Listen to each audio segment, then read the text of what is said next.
Like करा, subscribe करा, जास्तीत जास्त लोकांना पोचवा. बेल आयकॉन दाबायला विसरू नका. जास्तीत जास्त सबस्क्राईब करा, इतर लोकांनाही पाठवा. आपल्या परीने कार्यास हातभार लावा. श्री स्वामी शिवानंद महाराजांची आपण पुस्तकाचं स्वत चालू आहे अजून. एक प्रकरण होते. एकदा स्थानिक रहिवाशांची एक ब्राह्मण कुटुंबात काही धार्मिक व इतर कार्य होती.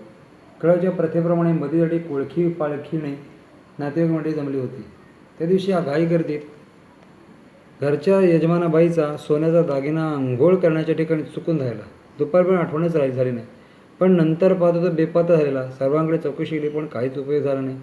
एव्हाना कृष्णाभाऊ स्वामी प्रश्न बघतात व त्यांची सर्व भाकीतं खरी ठरतात असा सर्वत्र बोलबाला झालेला होता. म्हणून दुसऱ्या दिवशी घरातील प्रमुख स्वामींकडे आले. सर्व हकीकत सांगते. प्रश्न विचारला. स्वामी म्हणाले, दागिना वापसातील स्त्रीचा हाती लागला आहे, लवकरच मिळेल.